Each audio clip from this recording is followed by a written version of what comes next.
Hi, I'm Rupa Roos, and you're listening to Context.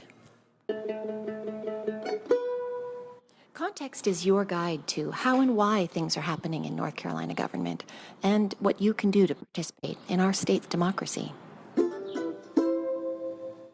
Context is sponsored by rebootNC, a nonpartisan initiative in North Carolina seeking to improve voter participation in the representative democracy. If you'd like to find out more about rebootNC's platforms, where they focus on progress-oriented solutions to areas of agriculture, the economy, community values, and the environment, check them out. They're on all the social media platforms.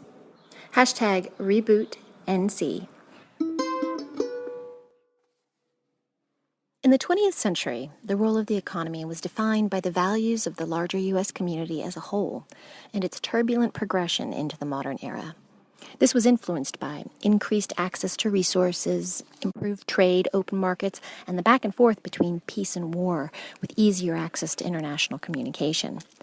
With all this activity, there was an undercurrent principle rooted in a value critical to our founding fathers: freedom.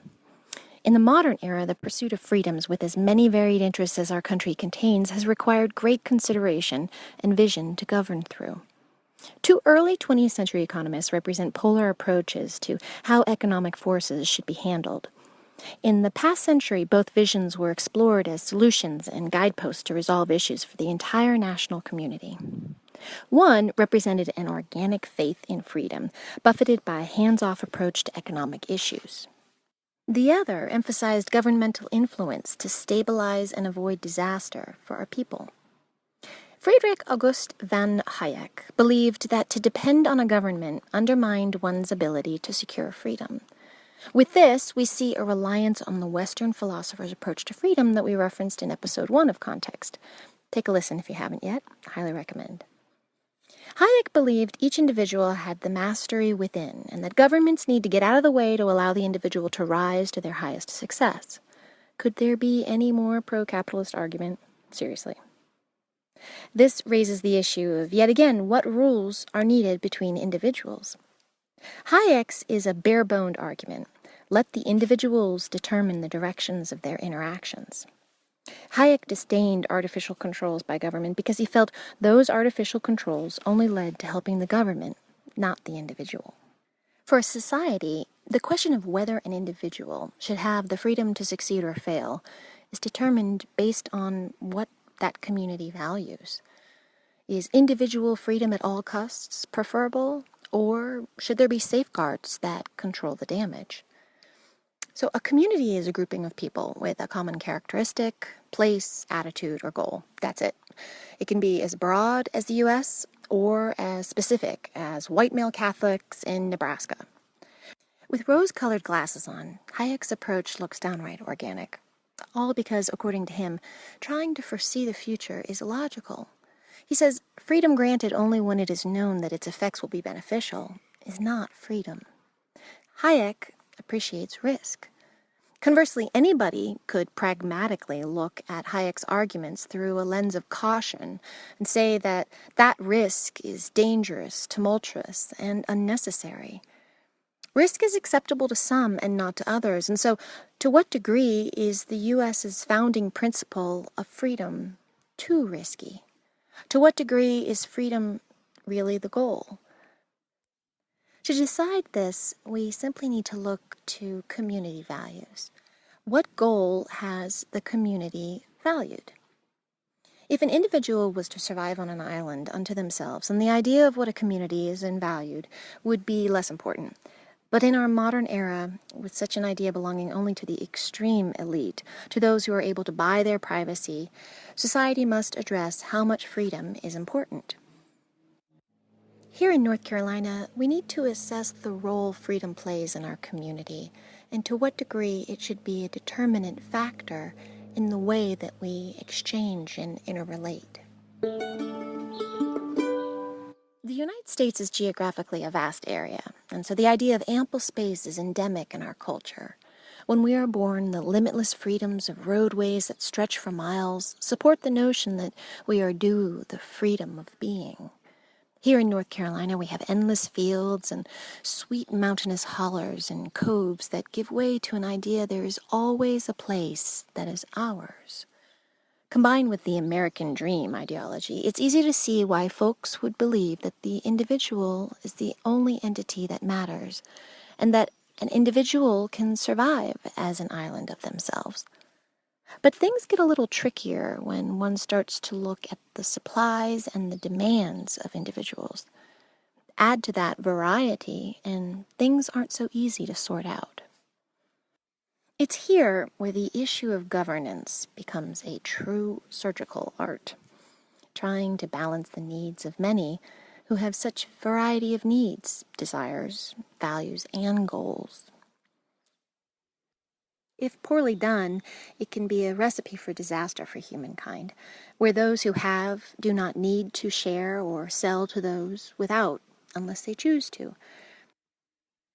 Without proper governance, if communities refuse to exchange, then it can lead to an undermining of access to resources and can lead to starvation and violence, as we saw in Ethiopia in the 1980s. If a government is not there to make sure access is available, then a common core of most communities, survival of the community membership, is undermined. Relying upon the organic, natural forces of supply and demand without governmental oversight can lead to a lot of suffering and violence. Another economist who was heralded for most of the 20th century for his theory on how to resolve the challenges of need and supply was John Maynard Keynes. He played a big role in FDR's New Deal, which implemented policies designed to create supply for a demand that no capitalist with money could implement on their own. Part of this was because the New Deal was created as a reaction to the devastation the Great Depression caused in the United States. Suddenly, the value of commodities were tipped on their side, and so trade stopped. No one could borrow or lend, and so a once robust economy came to a standstill, and people were suffering and starving. The affected community was the entire United States of America, so the federal government had to do something. So Keynes encouraged large spending by the federal government on improvement projects like the Civilian Conservation Corps. This corps paid young men to perform reforestation and conservation tasks in order to employ over 250,000 people. The New Deal also set up the Social Security Act and other programs designed to make sure that all the citizens had protections from the risks that come with free market capitalism. The New Deal went through at great expense because the community of the United States valued having a stopgap measure via regulations that would prevent the collapse that an entire generation of voters had suffered through. The programs, initiated based on Keynes' theory, worked to jumpstart a lifeless country and exist to this day, many generations later. However, as Keynes observed at the time, the long run is a misleading guide to current affairs. In the long run, we are all dead. And the question we as a modern society, with so many people who have so many differing community values, but shared goals of success and comfort, is to determine to what degree freedom is the penultimate goal, or if security in the present is.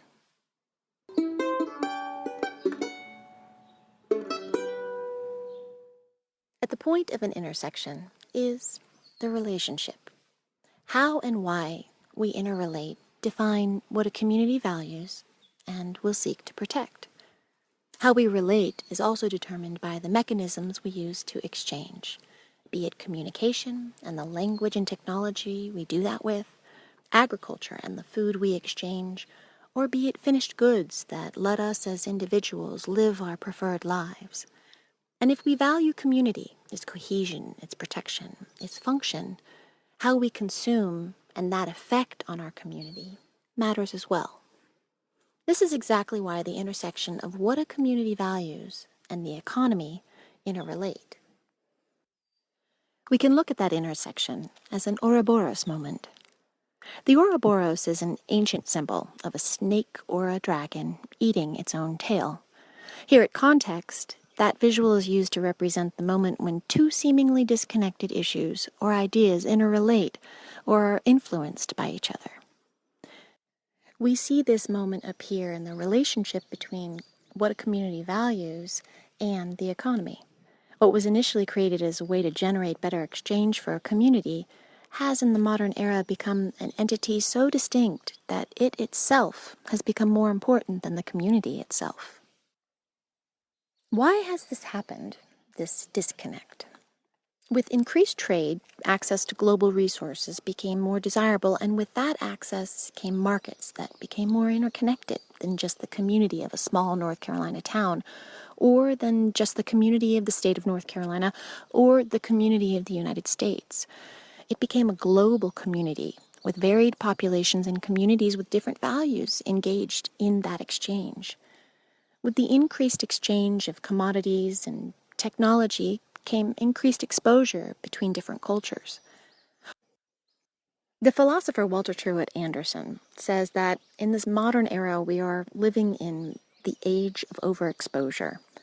Interestingly, Anderson asserts that what this overexposure brings us is an awareness of how many multiple truths there are.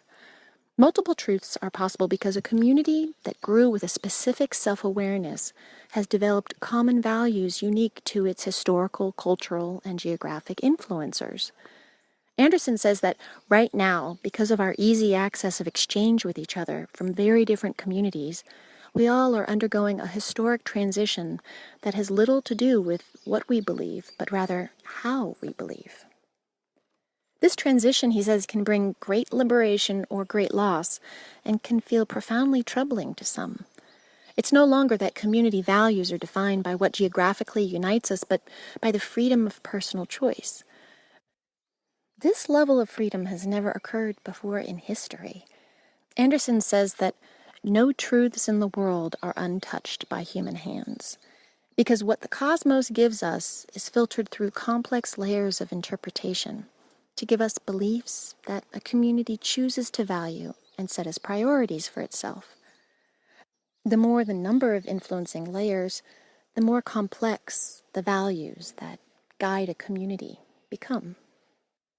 And the more challenging it becomes for a government to oversee and balance the needs of that community or the sub-communities that are a part of it.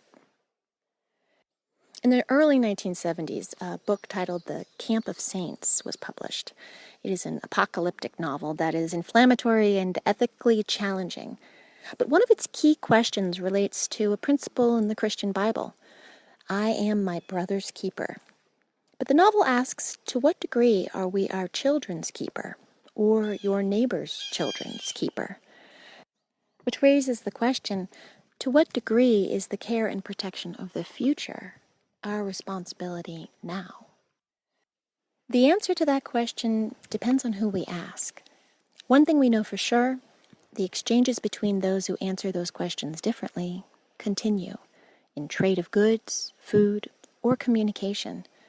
The influences between those who answer that question the same or differently continue to interrelate and will continue to challenge the way a community like North Carolina as a whole participates in the global community. For our state specifically, we must ask, how does our state's community want to answer those questions? And what policies will our government support?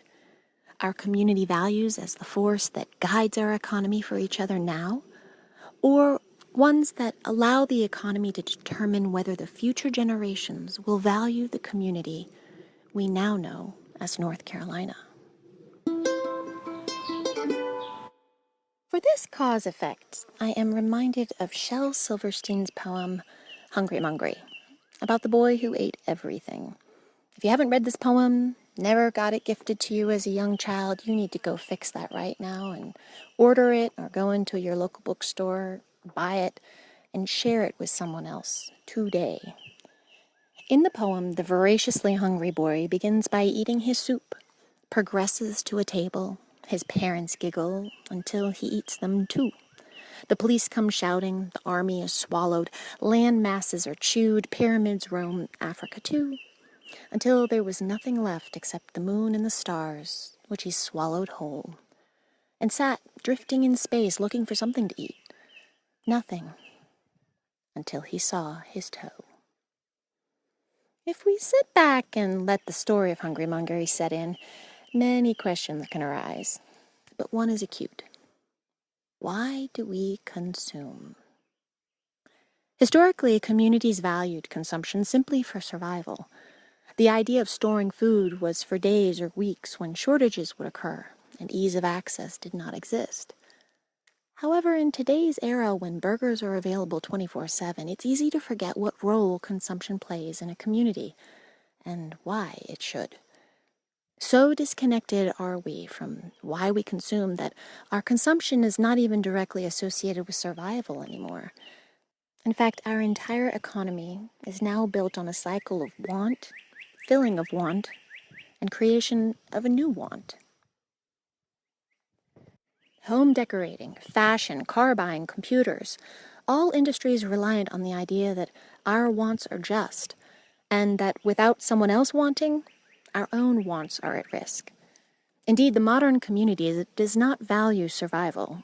It values wants.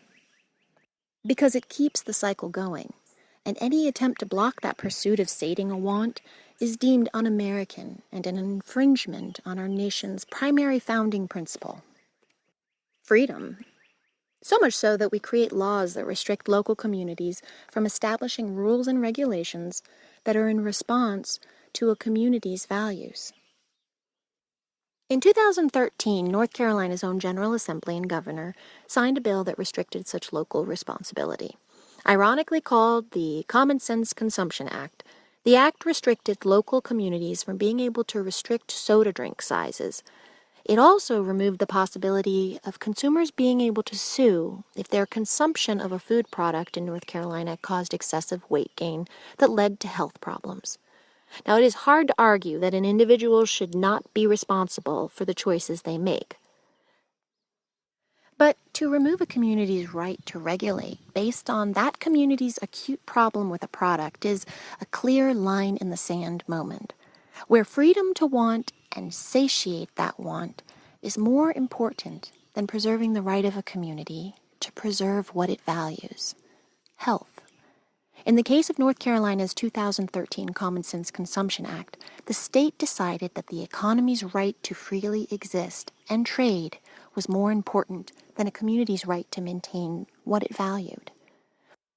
An economy exists to sate a community's needs, and so it is only as strong as the community it serves. Placing its success over that of a community's success is placing the cart before the horse. And we all know how that turns out. Not very well for the horse, and not very well for the cart.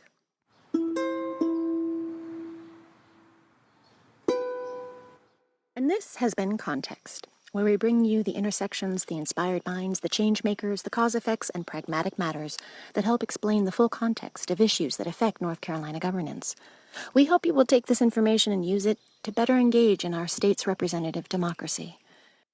This episode would not be without the considerable influence of the Asheville Readers, The Individual in the Contemporary World, edited by my personal favorite professor, Grace Campbell, and Reed Chapman.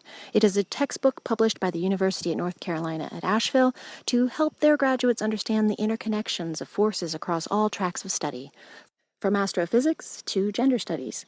The entire Asheville Reader series is designed to help understand the context of it all. And for your viewing pleasure, we recommend a YouTube rap battle video called Fear the Boom and Bust, created by John Popola and Russ Roberts, about Keynes and Hayek, where they break it all down. We highly recommend you watch it.